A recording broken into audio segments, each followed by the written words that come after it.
You will not believe how this courtroom drama is unfolding, because what happened today might be the beginning of the end for Diddy, and this case has just taken a shocking turn. The jury came back today with unanimous decisions on 4 out of the 5 charges, leaving Diddy in a position nobody expected. The only charge they are still undecided on is racketeering, but they have made up their minds on the sex trafficking charges, involving both Cassie and Jane, and also on the Mann Act violations related to both women. Now let me explain why this is a complete disaster for Diddy, because when it comes to the Mann Act, which covers the transportation, which basically means prostitution, the evidence seems so clear that the jury took no time reaching a verdict, which is a huge red flag for Diddy, and this suggests the prosecution's case was airtight, at least on these counts, because if the jury had any doubt, they would not have come back with a verdict this quickly. Now when it comes to the sex trafficking charges, this gets even more intense. These crimes involve fraud, force, or coercion, and the jury has been looking at Cassie and Jane as separate cases. And here is where it gets dark. The jury focused on a particular trip involving Cassie and Diddy, and this was no ordinary trip, because on that flight Diddy allegedly showed Cassie a video of her involved in what he called a freak-off, and then he reportedly told her that if she refused to engage in a freak-off with him when they landed, he would show that video to her mother and make it public. Now if the jury believes this story, that is textbook coercion, and that alone would be enough to convict Diddy on the sex trafficking charge. And the fact that the jury specifically asked to review the transcript of this incident during their deliberations suggests they found this detail critical to the case, which spells serious trouble for Diddy, because it looks like the jurors are taking this allegation very seriously. Now with Jane, things seem slightly different, because the jury did not request any transcripts related to her, which might mean they are less convinced about her claims, or perhaps those allegations did not impact them as strongly. But whether they convict Diddy on Jane's charges or not, the charges related to Cassie and the Mann Act alone could lead to a very long prison sentence, because those are heavy charges with mandatory penalties that are not easy to escape. To the racketeering charge, this is where everything gets murky, because racketeering is generally used in cases involving organized crime, structured criminal enterprises, and this situation with Diddy does not really fit that category. And honestly, even from the start, many believed this charge was a stretch,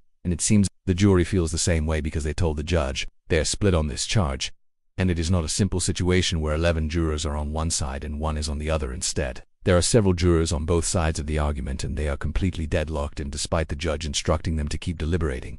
to come to a consensus. Now for a racketeering conviction, the jury needs to agree that at least 2 independent criminal acts were committed that support the racketeering charge, Mann Act, which it seems they have. Then theoretically those charges could be the 2 acts needed for racketeering, but even with that, some jurors just do not seem to believe this qualifies as racketeering, which could be one small piece of good news for Diddy in this whole mess. Now here is where things get even more complicated. Tomorrow the jury is expected to return. The federal courts will be closed. The judges let them know if they do not reach a verdict by Wednesday, he might open the court on Thursday. But jurors hate having their holidays disrupted by court cases, and it is common in situations like this for jurors to either push hard to reach a verdict just to avoid coming back after the holiday, or sometimes reach a sudden agreement at the last minute to wrap things up before the break and to make a decision. But there is also a chance they will come back tomorrow, maybe around noon, and tell the judge they are completely deadlocked and cannot reach a verdict on the racketeering charge. If that happens, which is basically a gentle push to encourage them to try harder to reach a verdict. But even with that, if by the end of the day tomorrow they still insist they are hopelessly deadlocked,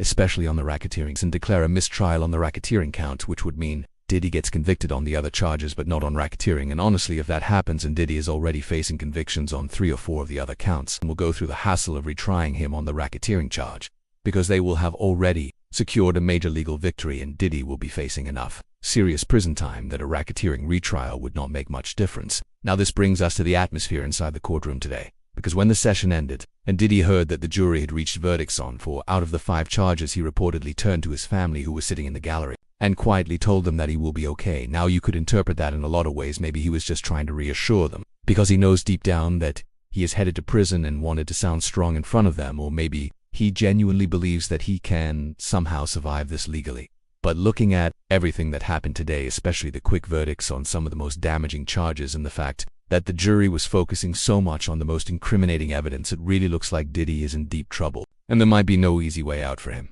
Now we are all waiting to see what happens with the racketeering charge, because that is still undecided, and technically anything could happen. But based on everything we have seen so far, the odds are not in Diddy's favor, and tomorrow could be the day to understand that this is not just another celebrity trial. This is a potential turning point in how the law treats powerful figures accused of crimes like these, and with the jury already reaching unanimous verdicts on 4 out of 5 charges, Diddy might already be staring at a future behind bars, even if the racketeering charge ends up in a mistrial. because those 4 charges are more than enough to put him away for a long time. And the way things played out today tells us a lot about how this case is going to be remembered. The most critical aspect of this trial has been how the jury reacted to the evidence, because when a jury comes back quickly with verdicts, sex trafficking, it usually means they had very little doubt, and that is very bad news for the defense, because it shows that the prosecution did their job in laying out the case in a way that resonated with regular people, the jurors who are supposed to represent citizens, and the fact that the jury zeroed in on specific moments, like the trip with Cassie and the threats Diddy allegedly made, shows that those moments had a massive impact and might have been the tipping point. Because when a case has multiple charges, jurors often latch on to the clearest examples of wrongdoing and use those as their basis for the rest of their decisions.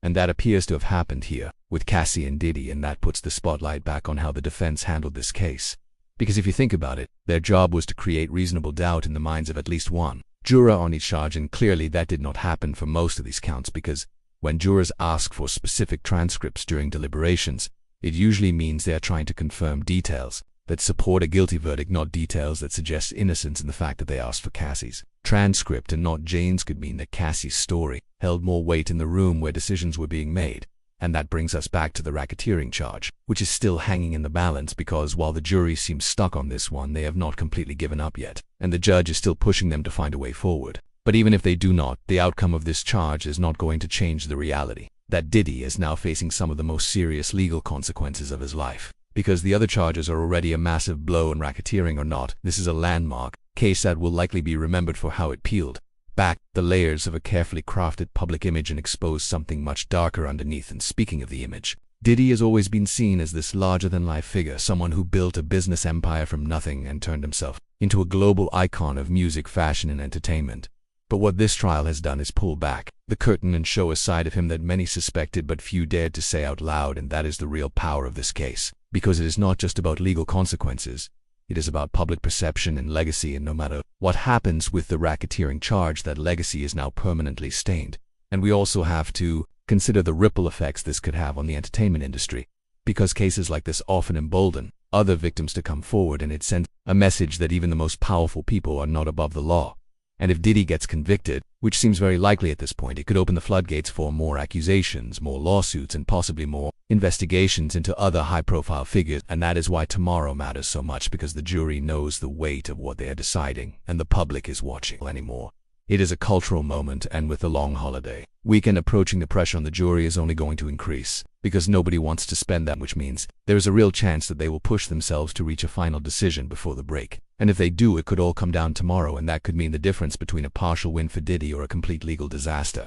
And this brings us to the atmosphere inside. It was so thick you could cut it with a knife. And when the jury announced their verdicts on 4 charges, the entire room reportedly fell silent, and Diddy, who is known for his confident swagger, visibly shaken, and even though he tried to appear calm and turned to his family with a whisper of reassurance, it was clear no matter how rich or powerful someone is, when the law comes down on you, it comes down hard. And there is nowhere to hide, and tomorrow is shaping up to be the climax of this entire saga, because if the jury reaches a verdict on racketeering, it will either seal Diddy's fate completely or offer him a tiny glimmer of legal relief. But even if they do not, the fact remains that his world has already been turned upside down, because the other charges can impossibly take away his freedom, and this trial has shown that power, money, and fame cannot protect you when the evidence is overwhelming at the facts, and that is exactly what seems to have happened here. Because once the jury focused on the most damning pieces of evidence, like the trip with Cassie, the threats, the manipulation, and the coercion, there was likely no going back, and that is the power of truth in a courtroom setting, because it cuts through the noise, the spin, and the celebrity